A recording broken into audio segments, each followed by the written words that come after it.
Tourists and office workers milled around, their chatter a dull hum against the staccato clack of polished shoes. At the center, a black girl in a crisp white blazer and navy skirt waited, folder clutched to her chest. Her posture was formal, controlled, the kind she'd learned from years of being watched. Her name was Amora Bennett, 17, and she was the daughter of the most powerful person in the country, though no one here knew that. A uniformed officer approached, his shadow stretching over her like a dark warning. "Hey, you, papers," he barked, eyes scanning her face like he could read guilt in skin tone. Amora froze, pulse spiking. I have my ID," she stammered, fumbling for her wallet. He snatched it with a smirk. "Don't think I haven't seen your kind around here before. Always think you belong somewhere you don't." He laughed, loud and mocking, a sound that drew startled looks from nearby pedestrians. Her stomach knotted. Humiliation roared through her chest, but she bit her tongue, trying and control the tremor in her hands. "Maybe next time. Stay out of places you can't afford," he said, chuckling as he waved her folder dismissively to the ground. Time slowed. The chatter dimmed. All Amora could hear was the scrape of paper on marble, the officer's boots echoing in her ears, and a cold realization. The law, the uniform, the authority meant to protect. Here it had become a weapon pointed directly at her. She looked up, her eyes meeting his, a storm brewing in silence. He had no idea who she was. And then a sharp siren cut through the square, splitting the air. The officer glanced away, and that moment, fleeting, would change everything. Cliffhanger, a single security camera clicked, its lens trained on Amora, recording every second, while the officer laughed, unaware that the girl he humiliated held power beyond his reckoning. The square buzzed with midday activity. Amora Bennett stood stiffly near the marble steps of City Hall, folder pressed to her chest, nerves churning beneath the surface. Her sharp eyes scanned the crowd, but she noticed little, except the approach of a uniformed officer, his shadow stretching long over her like a dark omen. "Hey, you, papers," he barked, stepping into her space. Amora's hand trembled as she fumbled for her wallet. I have my ID," she said, voice tight, measured. He snatched it with a laugh that grated against her nerves. "Don't think I haven't seen your kind here before. Always think you belong somewhere you don't." A bead of sweat traced her temple.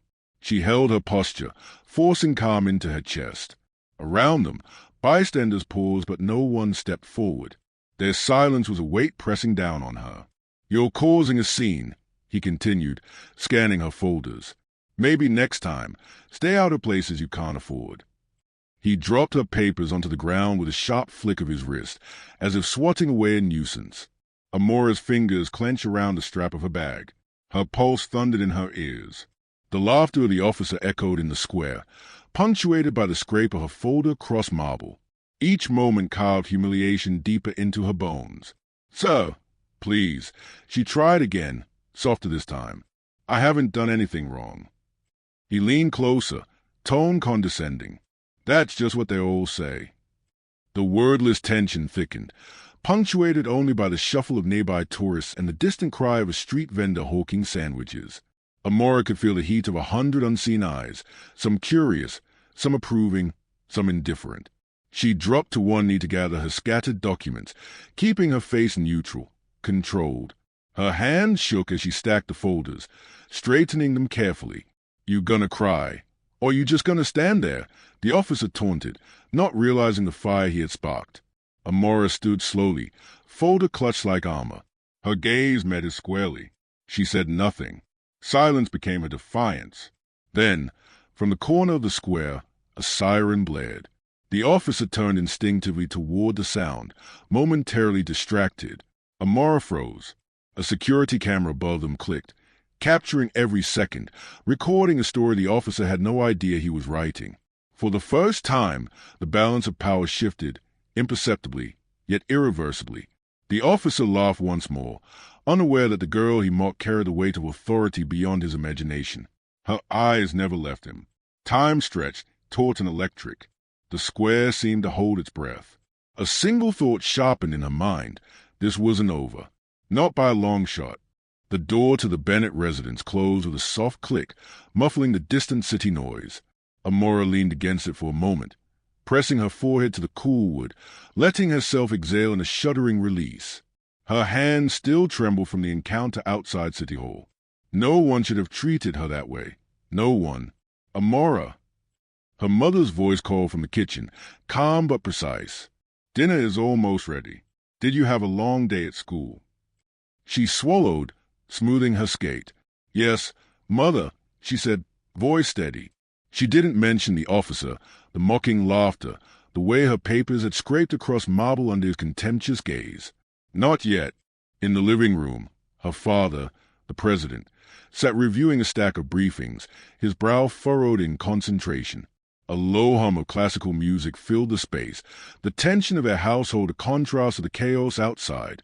Amora moved quietly, placing a folder on the table and sinking into the armchair opposite him. School was fine, she said carefully. Normal day. Her father looked up briefly, eyes softening. You're quiet tonight. Everything okay? She forced a small nod. Yes, just tired. Her mother poured tea, the clink of the cup punctuating the room's silence. Amora, she began carefully, you've been unusually reserved lately. You can tell us anything. You know that. Amora hesitated, fighting the surge of frustration and fear. It's nothing, she said finally, her tone clipped. But even as she spoke, she felt the fire building inside, a need to act, to assert herself, to push back against the weight of injustice she had endured. Later, in the privacy of her bedroom, Amora opened her laptop and pulled up news feeds, social media, and legal commentary.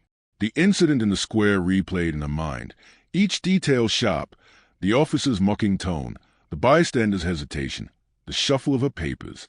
She typed notes, documenting every nuance she could remember. Her mentor's word from earlier in the week echoed in her thoughts. Power recognizes only power. You must be deliberate. Evidence is your shield. She picked up her phone, scrolling through contacts until her finger hovered over one name. Then, with a deep breath, she tapped send. A single message. We need to talk. Now. Within minutes, her mentor responded. Meet me at the usual spot. Bring everything. Amora leaned back in her chair, staring at the ceiling. Her heart pounded with anticipation and dread. She had learned early in life to compartmentalize, to navigate spaces where she was constantly under scrutiny. But today's incident had cracked open a door she couldn't ignore. The room was silent except for the faint hum of the city outside and the quiet tick of her clock.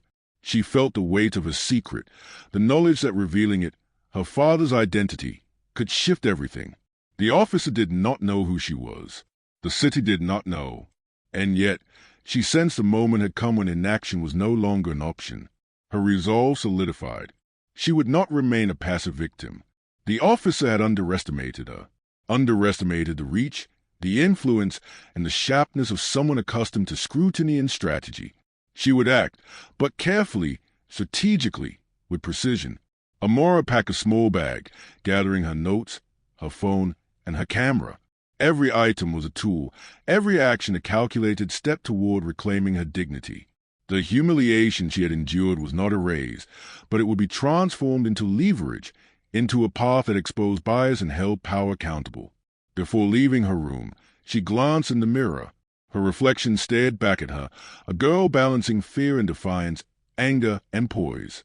She squared her shoulders and whispered to herself, "This ends differently. I won't let him win."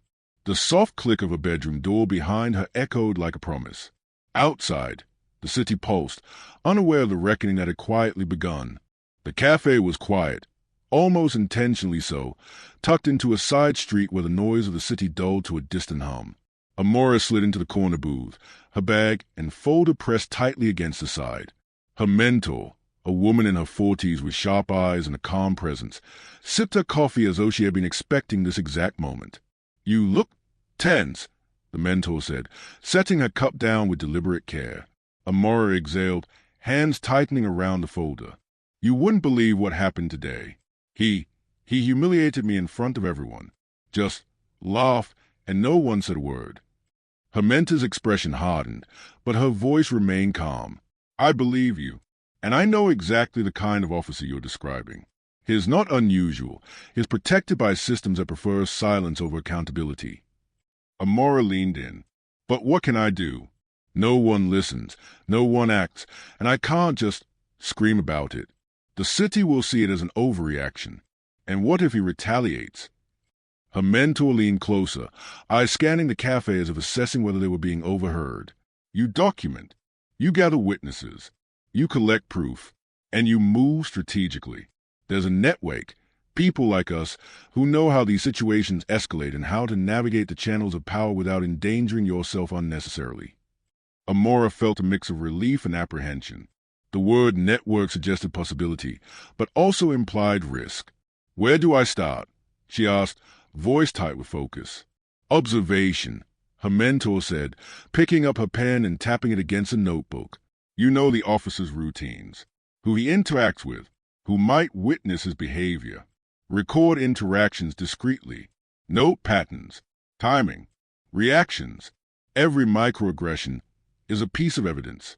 Every careless word can be leveraged. You're building a map of misconduct, not just for today, but for future accountability.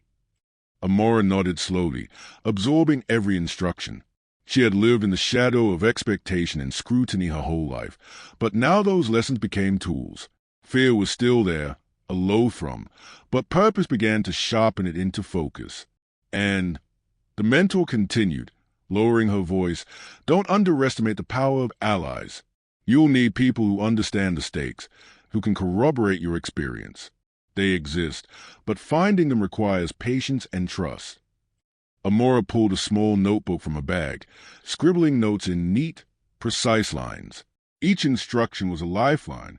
Witnesses, she whispered to herself. Patterns. Documentation. The mentor smiled faintly, almost approvingly. Yes, and once the evidence is gathered, you decide how public the exposure will be. Social media, press, formal complaints. You can control the narrative, but only if your steps are deliberate. Don't give him the chance to discredit you. Control the story before anyone else does. The cafe door jingled as a courier passed by, but neither of them flinched. The lesson was subtle. The world outside could wait. Inside this corner, strategy mattered more than appearance. Amora closed her notebook with a snap. I understand, she said, voice steady. I'll start documenting tomorrow, and I'll identify witnesses who are trustworthy. Her mentor nodded. Good. Remember, this isn't just about one encounter. It's about exposing systemic issues. One officer's behavior is a symptom, not an isolated event. And sometimes, people like him rely on silence more than complicity. That silence is what you're breaking. Amora felt a surge of resolve. For the first time, humiliation was transformed into purpose. She could wield it, shape it, and channel it into action. She realized that while she had been a passive observer of injustice for too long, she now had a plan, a network, and a framework for confronting power without succumbing to fear. The cafe clock ticked methodically, marking the end of their meeting. Amora packed a notebook, phone, and camera with deliberate care. Each item symbolized a step forward, a tool in a strategic campaign to reclaim agency, dignity, and justice. As she stood to leave, the mentor placed a hand lightly on her shoulder. Remember, control is power. Your patience now ensures impact later. Don't rush. Be deliberate. And always anticipate his next move. Amora nodded, a quiet promise forming in the back of her mind. The first moves had been set. The officer's arrogance had created an opening, and though he didn't know it yet, his position of power had cracks she intended to exploit. Outside, the city continued its chaotic rhythm, unaware of the meticulous plan unfolding quietly in its shadow. Amora walked with her shoulders squared, eyes sharp, heart steadying to a new rhythm. Strategy over fear, evidence over insult, resilience over humiliation. The morning air outside Amora's school was crisp, but the chill did little to calm the tension simmering inside her. She had expected whispers, sideways glances, perhaps curiosity, but the subtle hostility she now encountered carried a sharper edge. Teachers who once smiled in passing now avoided her gaze. Hallways felt narrower, every step weighted by the invisible judgment of authority figures and peers alike. During history class, Mr. Callahan, a normally neutral teacher, paused over her desk. Miss Bennett, make sure your work reflects School standards, he said, his tone clipped. The words were ordinary on the surface, but Amora recognized a coded dismissal, the kind that implied suspicion without stating it outright. She nodded silently, resisting the urge to correct him. By mid-morning, the tension escalated. In the cafeteria, two girls seated nearby muttered just loud enough for her to hear. "Did you see what happened downtown?" That officer was laughing at her. Their tone was half curiosity, half judgment. Amora clutched a tray, deliberately avoiding eye contact, forcing calm through each swallow of a sandwich. Outside, the city seemed complicit. As she walked home past City Hall, she noticed the officer's car parked at the edge of the street. A familiar sneer flashed from behind the wheel as their eyes met briefly. He did not approach, but the message was unmistakable. He knew she had not forgotten, and he was aware she might act. At home, the subtle threats followed in more formal forms. A letter slipped under the Bennett family's door, unsigned, containing carefully phrased warnings. Some lessons are better left unlearned. The political security team intercepted it, but the implications were clear. Fear was a weapon, and it was aimed directly at her. In the quiet of her room, Amora documented each incident, creating a timeline of intimidation, microaggressions, and coercive behavior. Each note was precise: time, place, context, and witnesses. The evidence stack grew heavier with every passing hour, but it also crystallized a pattern: systemic behavior, not random acts. Her mentor arrived that evening, settling into the corner of her room with a grave expression. "The backlash is expected," she said, voice calm but firm. "He knows exposure threatens his career. Expect manipulation, veiled threats, and attempts to discredit you. Silence from bystanders is part of his arsenal. It gives him power." Amora nodded, the weight of responsibility settling over her. "I've started documenting everything. Witnesses, interactions, patterns, everything." "Good," the mentor replied. "We'll need corroboration for every instance. Keep your distance, but remain observant. Capture evidence discreetly. Anticipate retaliation, but don't let it deter your purpose. Fear is temporary. Strategy is lasting." Later that night, a call came from an unknown number. A man's voice, muffled and distorted, warned, "Stop. Don't make waves you can't control. There are consequences." Amora held the phone tightly, heart hammering, but she did not hang up. Instead, she recorded the call, another piece of evidence in a growing mosaic of intimidation. Sleep came fitfully. In dreams, she saw the officer's laughing face, the scattered folders, the indifferent crowd. But she also imagined herself standing firm, exposing bias and reclaiming dignity. The line between fear and resolve blurred, but the result was clarity. Inaction was no longer an option. The next morning, she walked through the same streets with deliberate steps, folder secure in her hands. Bystanders looked on, unaware of the invisible tension vibrating through her. The officer's car was gone, but she knew this was temporary.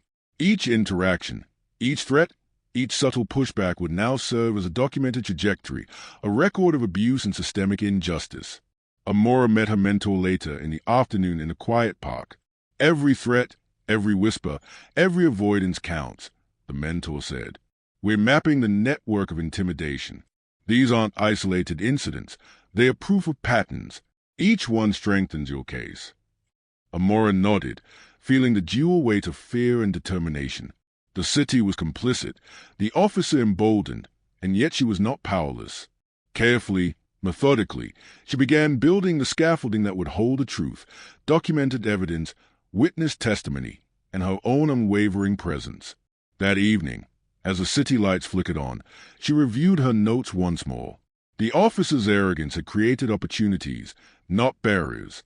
Every threat, veiled or direct, would now be a tool for exposure. Amora realized that while fear sought to paralyze her, strategy had already begun to mobilize her. The chessboard was set, and somewhere, unseen, the officer continued to believe he remained untouchable. The following morning, Amora moved with deliberate purpose. The street she once walked casually now held hidden significance. Every corner, every pedestrian, every office window became a potential vantage point. Her camera was discreetly clipped to her bag strap, phone set to record, notebook ready. Today was about observation, precision, and documentation. She arrived at City Hall early, timing her steps to match the officer's routine. From across the square, she watched him interact with colleagues, noting posture, gestures, and the subtle shifts in authority that often went unnoticed. His laughter was casual, even charming in public, but Amora's eyes caught the nuances, the dismissive glances, the slight sneers towards certain pedestrians, the way he ignored some requests while scrutinizing others. By mid-morning, she had identified witnesses, people who had previously witnessed the officer's microaggressions. She approached one quietly, a middle-aged janitor who often cleaned the hallways the officer patrolled. "I've seen you around," Amora began, voice low but steady. "Would you be willing to know anything unusual if I recorded it?" The man hesitated, eyes flicking toward the officer, who was busy with paperwork at a nearby desk. After a moment, he nodded, understanding the stakes without needing further explanation. Amora moved systematically. Every interaction was recorded with precision. The officer's tone, gestures, the responses he elicited. She catalogued them immediately, timestamps entered into her notebook. The pattern was clear. Bias wasn't sporadic. It was structural, repetitive, deliberate. Each recorded moment added weight to the growing dossier. Lunch brought a brief respite, though her mind remained alert. She reviewed footage, cross-referencing times, noting subtle correlations. The officer's behavior escalated toward individuals who appeared vulnerable or out of place, while deference was reserved for colleagues and those he perceived as socially or politically connected. By mid-afternoon, Amora had secured her first significant piece of evidence, a brief exchange with a young clerk who had tried to correct a filing error. The officer snapped, his words sharp and demeaning, and Amora's recording captured both tone and content. She smiled inwardly, not with triumph, but with a sense of validation. Evidence existed now, concrete and undeniable. Her mentor arrived in the square just as the officer left the building for a routine patrol. They huddled near a lamppost, reviewing the footage. "This is solid," the mentor said, voice measured. "It's more than anecdotal. This shows a pattern, corroborated by witnesses. The next step is compilation, organizing the evidence so it tells a coherent story of misconduct." Amora nodded. "I'll catalog everything, chronological order, context, witnesses, visual proof. Nothing left to interpretation." Her mentor's eyes narrowed thoughtfully. "And discretion. You need to anticipate his response once he realizes exposure is inevitable. Timing and narrative control are everything." Amora spent the evening at her desk, methodically reviewing and labeling hours of recordings. Each clip was analyzed, every interaction documented, every microaggression annotated. Her notes expanded into charts, showing frequency, context, and escalation patterns. A clearer picture of systemic bias emerged, a map of misconduct within a system designed to protect him. By nightfall, she compiled a preliminary dossier, video clips, witness statements, photographs, and her personal observations. It was a tangible framework of accountability. For the first time, the humiliation she had endured felt less like a personal failing and more like the catalyst for a deliberate, evidence-driven confrontation. Her phone buzzed, a message from her mentor. "Tomorrow, we begin the next phase. Exposure must be controlled. Don't act impulsively." Amora set her phone down, letting the words settle. Strategy had replaced fear. Method had replaced panic. And the officer's laughter, once a weapon, now existed only as data, a record to be analyzed, understood, and ultimately used to dismantle the facade of authority he had relied upon. Before sleep, she reviewed the dossier one final time, adjusting details and ensuring every clip was backed by corroboration. Her hands no longer trembled. Her resolve was measured, precise, and unyielding. The first significant step had been taken. The path forward was clear. The officer had underestimated her, and every calculated action now ensured he could not dismiss her voice. Outside, the city light shimmered against the night sky, unaware that a quiet reckoning had begun, built from observation, evidence, and a young girl's unwavering resolve. Amora arrived at the city plaza early, folder and camera secured under her arm. The square was quieter than usual, the hum of midday traffic replaced by a cautious stillness. She had arranged a controlled encounter, carefully timing it to coincide with the officer's patrol route. Today was not about fear, It was about assertion, about testing the boundaries of power. From a distance, she saw him approaching, boots clicking against the pavement. His expression was casual, almost indifferent, but Amara noticed a slight tilt of his head, the habitual smirk that suggested he believed the square belonged to him. She stepped into his path deliberately, her folder in hand. "Officer Daniels," she said, voice clear, measured. He stopped, eyebrows lifting slightly. "You again?" His tone carried mockery, a hint of curiosity. "Should I call your parents this time, or are you here to cause trouble?"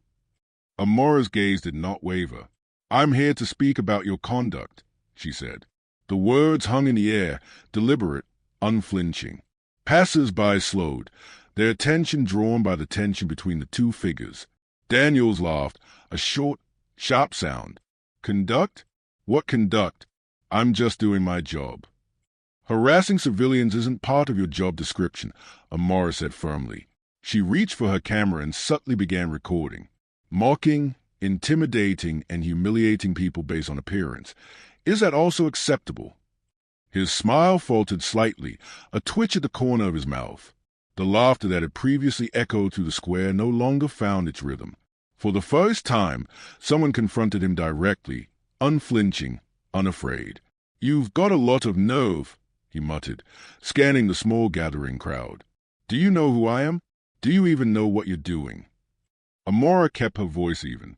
"I know enough to recognize abuse, and I'm documenting it. Everything you've done is being recorded." He took a step closer, trying to reassert dominance, but Amara stood firm, folder raised slightly in a silent shield. Witnesses nearby shifted, some staring openly now, their curiosity mixing with unease. A few discreetly took out phones, subtly capturing the exchange. "You think you can humiliate me back?" Daniel said, his tone dropping. "Do you know what happens to kids who cross officers like me?" Amara's jaw tightened. "I know what happens to people who abuse their authority. It's called accountability. And it's coming." The officer's expression flickered, a brief hesitation, and Amara seized a moment. She stepped closer, camera angled to capture his face, the public square, the scattered witnesses.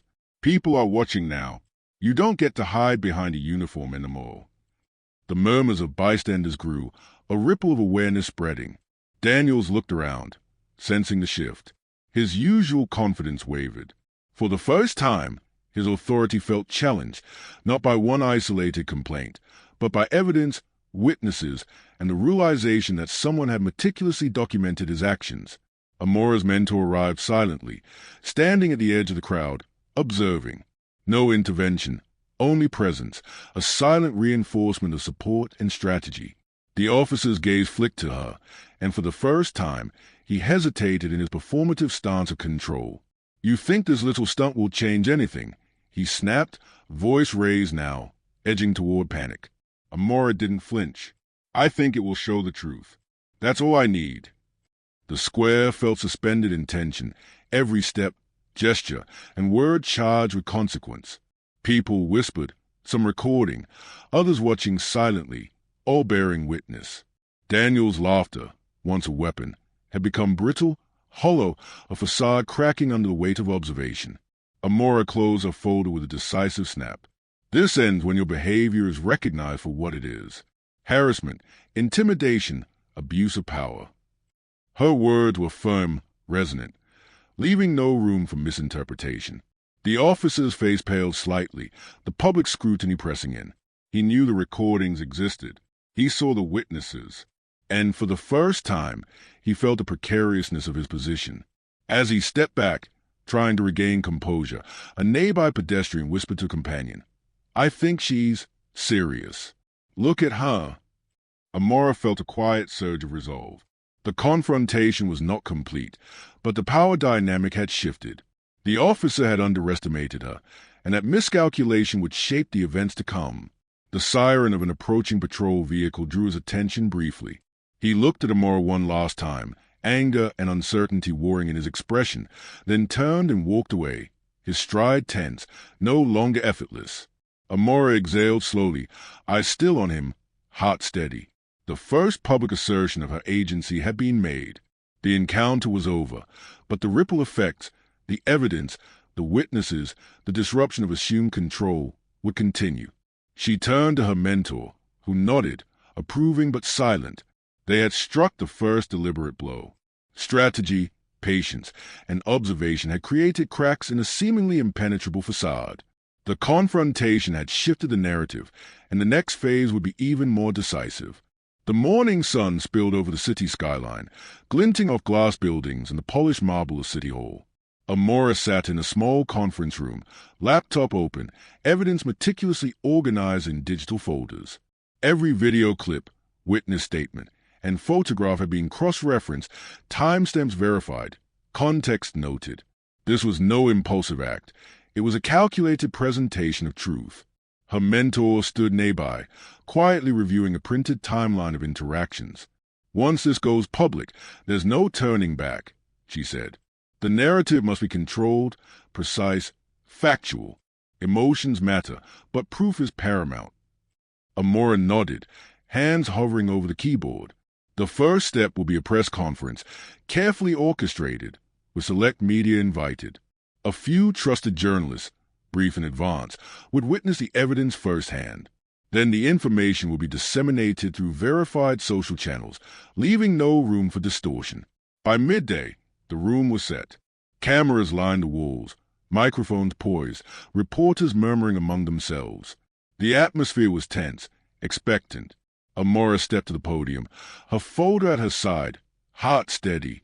She took a deep breath, recalling every humiliation, every silent witness, every veiled threat that had driven her to this moment. "Today," she began, voice firm and clear, "I am presenting evidence of sustained misconduct by Officer Daniels of the City Police Department. This evidence is corroborated by multiple witnesses, video recordings, and first-hand accounts." She projected a brief video clip onto the large screen behind her. It played the exchange with a young clerk, the officer's mocking tone, his dismissive gestures, and the fear evident in the victim's posture. The room went quiet. Journalists leaned forward, fingers poised over record buttons and keyboards. "This is not an isolated incident," Amora continued. "These behaviors represent a pattern, one that undermines public trust, perpetuates systemic bias, and harms innocent civilians. The intention is not to vilify an individual, but to demand accountability where it has long been absent." Questions came fast. "Miss Bennett, how were these interactions documented? Were there witnesses? What actions are you requesting from the department?" Amora responded with precision, citing every instance, every corroboration, every recorded moment. She refused to be drawn into speculation or emotion. The facts spoke for themselves. Meanwhile, social media lit up. Clips of the press conference circulated quickly, coupled with screenshots of Amora's documented evidence. Public reactions were immediate: shock, anger, and calls for investigation. Citizens began sharing personal experiences, connecting a pattern that extended beyond a single officer to institutional culture. Back at City Hall, Daniels watched footage circulating on monitors. His confident composure faltered. The laughter, once a tool of intimidation, now haunted him. He recognized the meticulous documentation and realized the public narrative had already shifted. Authority that once seemed untouchable now faced scrutiny, legal exposure, and widespread condemnation. Inside the conference room, Amora concluded her presentation with a measured statement.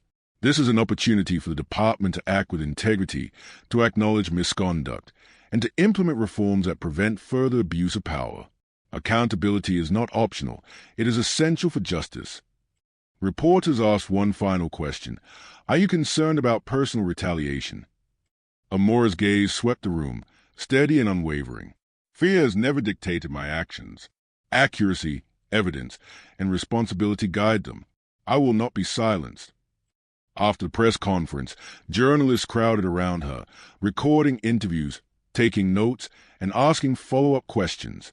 Amora remained composed, offering factual clarifications without emotional excess. Every word was deliberate, every gesture purposeful. By evening, the city had reacted. News outlets ran headlines: "Officer Daniels' conduct under scrutiny," "City faces calls for police accountability," "Teen courage exposes systemic bias." The conversation shifted from whispers to public discourse. Conversations in offices, cafes, and homes dissected the evidence, debated the implications, and demanded accountability. Amora reviewed the footage once more with her mentor, ensuring everything was preserved and catalogued. "This is only the beginning," her mentor said quietly. "Institutional response will follow. You force recognition, but now the system will react." Amora felt a mixture of relief and tension. The first major step, exposure, was complete, yet the outcome remained uncertain. Legal procedures, internal investigations, and public pressure would determine the officer's fate. She knew that while she had shifted the power dynamic, true justice required persistence and vigilance. Late at night, alone in her room, she replayed the first video clip one final time. The officer's face, frozen in arrogance, was now evidence of accountability. Her pulse steadied. The humiliation she had suffered no longer defined her. Her careful documentation, courage, and strategy had transformed it into force. Outside, the city pulsed with activity, unaware that a young girl's deliberate actions had begun dismantling a facade of unchecked authority. The officer, once untouchable, now faced the undeniable power of truth, witness, and societal scrutiny. And for the first time, Amora allowed herself a quiet, measured sense of satisfaction. She had made the invisible visible. She had turned fear into strategy, humiliation into leverage, and systemic abuse into accountability. The city woke to a storm of headlines. Every news outlet carried the story. Officer Daniel's misconduct had been meticulously documented, exposed, and disseminated by Amora Bennett. Social media amplified the narrative, and public outrage surged. People demanded accountability, not only from the officer but from the system that had allowed such behavior to persist. Daniels arrived at the precinct that morning, walking with a rigidity unfamiliar to his colleagues. His usual swagger was replaced by tension, the weight of public scrutiny pressing heavily on his shoulders. Fellow officers avoided eye contact, whispers following him down hallways.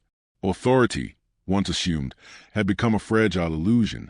Inside the Internal Affairs office, he faced his first formal questioning. His lawyer beside him, Daniels attempted his usual tactics: deflection, minimization, half-truths. But the room was filled with recorded evidence, corroborated witness statements, and a timeline that left no room for denial. The officers interviewing him exchanged glances, noting the precision and thoroughness of the dossier. Outside, reporters gathered, cameras aimed at City Hall and the precinct.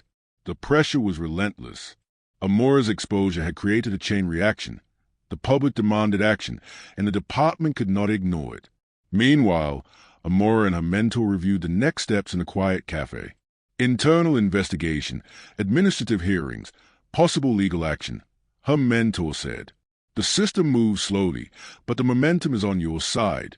Keep documentation updated. Monitor responses. Prepare for pushback."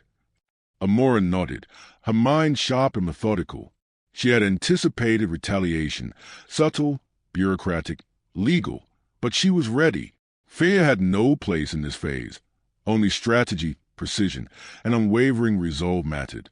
Daniel's suspension was announced later that afternoon, accompanied by a formal statement acknowledging the investigation into allegations of harassment, intimidation, and abuse of authority. The announcement was measured but public, a clear signal that accountability had begun. As the day unfolded, additional reports surfaced. Citizens came forward, corroborating patterns of bias, intimidation, and microaggressions. Social media campaigns amplified these voices, exposing not just one officer, but systemic flaws within the department. Daniel's professional reputation, once secure, began to unravel.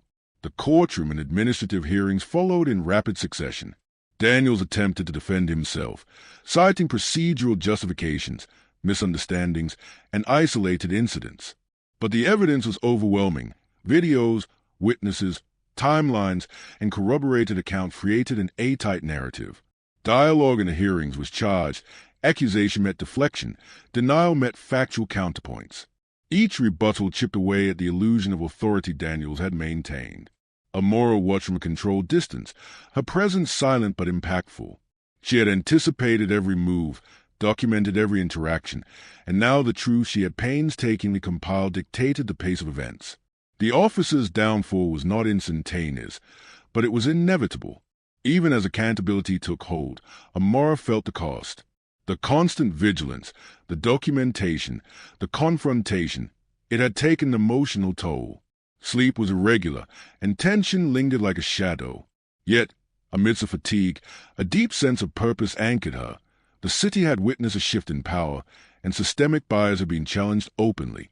By evening, Daniel's suspension was coupled with a recommendation for termination, alongside formal censure and mandatory retraining protocols for the department.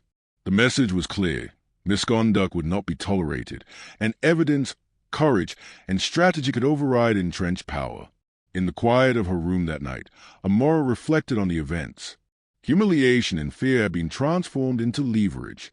The officer's arrogance, unchecked for years, had been dismantled by meticulous planning and deliberate action. Justice, while imperfect, had begun to unfold.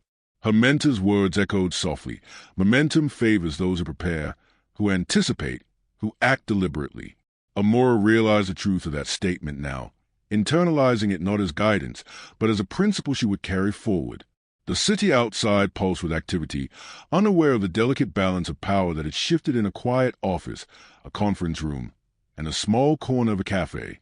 The officer's career was in collapse, but the work of accountability, systemic reform, and societal recognition of bias had only just begun.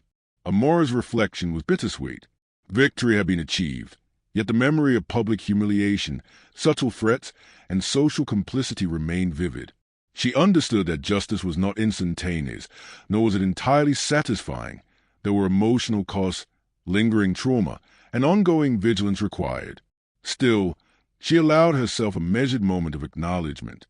The first phase of reckoning was complete. The officer had fallen under the weight of exposure, evidence, and societal scrutiny, and a precedent had been set. Abuse of authority could no longer hide in silence. And while the scars of the experience would remain, Amora felt a renewed sense of agency. She had transformed fear into strategy, humiliation into action, and invisibility into accountability. The quiet of the Bennett residence felt different now, heavier, but also imbued with a fragile sense of closure. Amora sat in the living room, her folder closed for the first time in weeks, the meticulous documentation resting untouched beside her. The tension that had accompanied every step outside had eased slightly, replaced by a reflective, introspective energy. Her mother entered with a warm cup of tea, setting it gently on the table. "You've been through so much," she said softly. "It's okay to let yourself breathe." Amora nodded, stirring the tea absent-mindedly. It feels strange, relief mixed with exhaustion, knowing is accountable, yet realizing how much I had to bear alone to get here. Her father, the president, joined them, sitting across from her. His gaze was steady, acknowledging both pride and concern. "Amora, what you did, it took courage, clarity, and intelligence. But I also understand the cost. You face fear, threats, and a world unwilling to notice injustice until someone acted decisively." The words hung between them.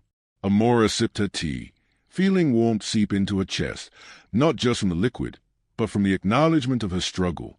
The humiliation she had endured, the subtle threats, the weight of systemic bias, it had all been real, painful, and transformative. Her mentor called later that evening, their conversation deliberate and grounded. "Recovery is part of the process," she said. "Documenting trauma, reflecting on experience, and understanding emotional impact are as crucial as evidence and strategy. You cannot sustain vigilance without care." Amora listened, absorbing the balance between resilience and self-preservation.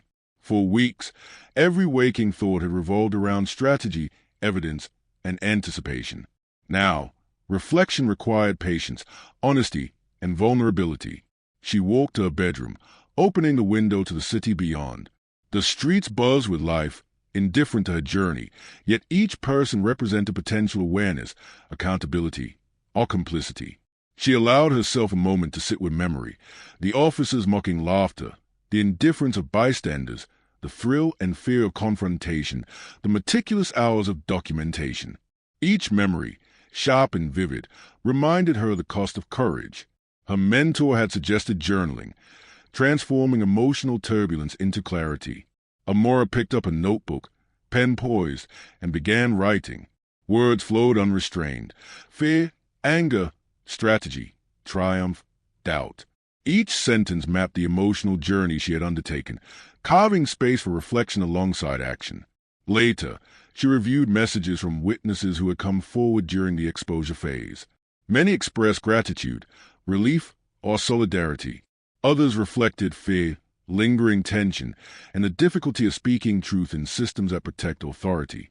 Amora realized that while her actions had sparked accountability, the emotional ripples extended far beyond her own experience. That night, in quiet moments before sleep, she thought of Officer Daniels. His professional downfall was underway, but the lessons went deeper than retribution. Power, privilege, and systemic bias were mutable, but only when challenged with clarity, evidence, and courage. Her victory was strategic, not personal. Her satisfaction was measured, not vengeful. She reflected on the mentors, allies, and witnesses who had supported her journey. The lesson was clear. Courage alone was insufficient. Networks of trust, careful planning, and deliberate action were essential. Fear and trauma could coexist with strength and purpose, but only if acknowledged and integrated, rather than ignored. In the following days, Amora returned to routines, school, family, and quiet strategic planning for long-term advocacy. She had glimpsed the impact of deliberate action on entrenched systems, yet she also understood the emotional cost of engagement with injustice. Each victory carried shadows, and each step forward required measured resilience. By the week's end, she had a clearer perspective. Her father discussed policy reforms, her mentor outlined ongoing strategic initiatives, and Amora herself began considering broader societal implications. Her personal growth intertwined with civic awareness, a fusion of resilience, intellect, and responsibility. Amora lay in bed, staring at the ceiling, the city lights flickering through her window. She thought of the confrontation, the exposure, the systemic cracks she had exploited. The scars remained, subtle but persistent, reminders of vulnerability and courage, fear and action. And for the first time in weeks, she allowed herself a deep, controlled exhale. The emotional recovery was ongoing, nuanced, and complex, but it was underway. Strategy had delivered justice. Reflection would sustain resilience. The morning sun filtered through the tall windows of the administrative hearing room, casting long shadows on the polished floor. Officer Daniels sat at the defendant's table, his shoulders stiff, fingers drumming nervously against the wood. The evidence presented by Amora weeks earlier had not only triggered public outrage, but had also initiated formal disciplinary procedures. Today was a culmination. The verdict, a reckoning for his sustained abuse of authority. Amora sat near the back of the room, notebook and camera set aside. She did not need to document this moment. She had already ensured the record was unassailable. Today was about witnessing the final act, the outcome of meticulous strategy and unwavering resolve. The presiding officer began, voice formal but deliberate. After reviewing the documented evidence, corroborated witness statements, and recorded incidents of misconduct, it is a determination of this board that Officer Daniels engaged in repeated harassment, intimidation, and abuse of power. Daniels' expression tightened, a mixture of disbelief and thinly veiled anger. He had attempted to dismiss the claims, discredit witnesses, and minimize his behavior. None of it had worked. The structure Amora had created, evidence, witnesses, pattern analysis, left no room for denial. Effective immediately, the presiding officer continued, Officer Daniels is suspended without pay, pending termination, and referred for mandatory retraining on professional conduct, ethics, and community engagement. This board emphasizes the importance of accountability and the duty to uphold public trust.